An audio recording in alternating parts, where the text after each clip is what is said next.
ngasidaidi DSC gi viewersing loi masa phanjarage aina namit khudingi sungsoi soidana chaba natraga mahi takhairaga thakpa aigi superfood aigi amritra lahari aina chabada aigi hakchangda khwaidagi hena kanaba phangi khanjabadu machinja beetroot. Yes, beetroot.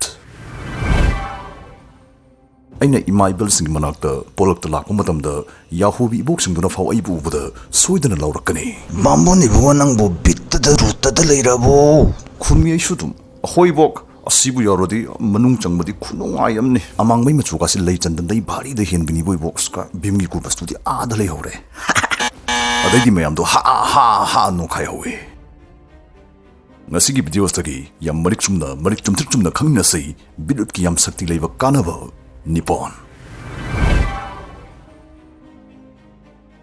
Number 1. BP Nemthahali.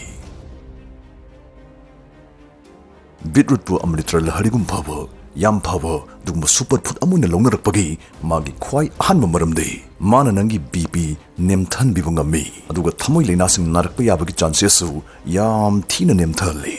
Wow.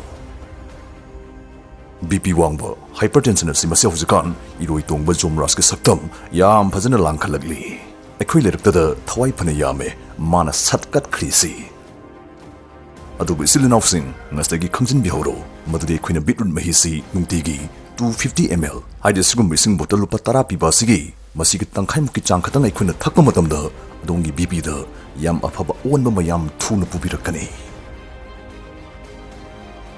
beetroot the nitrate ko machal ama yam chang wang ni yawi beetroot chara di thadi sigi machal si ikhoi gi ide yorok toini ide yoksil page thawngasta moina nitric oxide ko bodu no compound amamu puthok pirakani sigi sakti le chemical asna ikhoi gi chinchinna irak laksin le ibu tongsing relax ohen birakani adai di nangi marui ba kaya sing nangi brain da nangi heart nangi muscle sing da isi marang kaina zoro senchila la ani Mataw asum tawna nangi BP ki khal kahanda irin jana thambi gani. Number 2. Week khudingi iPhone 14 Pro Max ama thoibagi khudung chawdugumba Cricket app ki matang da haijage. Cricket da dum IPL matches free da yingba ya hali. Handak ki IPLs da IPL lovers ngi oina ₹8 crore gi Cricket mega bonus contest announced to khre. Sida top 800 cricket players sing weekly up to ₹8 crore fawu thoibagi khudung chawa du piri. Cricket prediction khakta na te mas da yawrisi more than 1000 plus games yawri bane. ₹500 khak deposit tawraga game sing asi sanawi ya hali. Cricket na weekly 50% loss cashback adana ₹5 lakh fawu gi amade live online games sing gi 1.2% daily rebates handok piri friends in the cricket refer to the ₹1000 for unlimited free bonus piri withdrawal the cricket say at the sites in the game mana fastest oi 24 hours live chat support ki khudong chaw piri cricket affiliate program join toraga investment sum tawdana monthly lakhs from the chada yankhai commission tan basu ya halli handak ki IPLs the cricket the CSK support tawraba yai adongi di karamano comment soidana tawbiramo aduna apamba sing pin comment link the soidana lakpiu 8 crore IPL contest asigi part ama soidana oibiu IPL play tawbiu Cricket kaloinana. Number 2. Stamina hengat halli.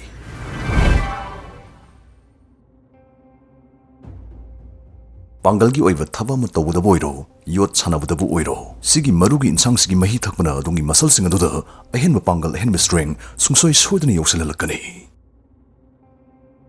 matangsta amuka sunga sagi nitrate tu thagataba ngamde karigino du maram haijage akhoi gi hakchang na kainom tawba matamda oxygen changi oxygen yam marang kaina phangim khai kanari bane khuzilab iu tongsing na muscle sing da oxygen gi chang hanthana honjili matangsta da nitrates na moina oxygen honjin bagi chang asi hengat hanbi oxygen dai phangbu singjas na marang kair pudai di adongi muscle sing full swing da kanthi fuduri mapangal kan khalai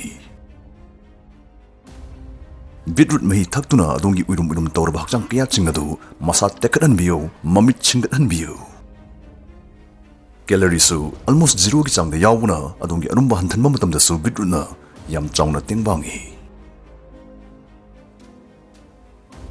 Number 3 unsa phaja thohanba kuchu palhanba idi singdana igi khonjaldi phagathandana maida karino pangtei tesilaga hekta yabanate unsa phaja thoange haibasi hakchang manungdagi hana oke tahlakpa mahana yam tangai phadana changi unsa phajahange hairagati hakchang manungi amadi thawai gi mamini unsa Instagram da filter makal mayam ama yam phajana season ba hiba isil naw mayam ama soidna yawbirongani adubu madho paibang su sengna phajage haragadi beetroot mahi thakpiyo beetroot.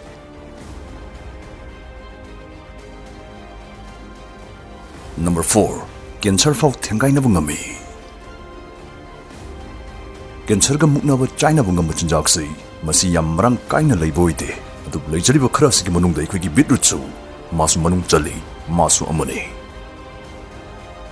Beetroot ki masuna yausang malisi mangonda beta-lactam saina khangna batgumba tummangamba antioxidant makal ama yawbugini. Aduga sigi yausang masugi chemical asna ikoi gi hakchang dagi unstable cancer cells sing manghanba lawthokibung ngami.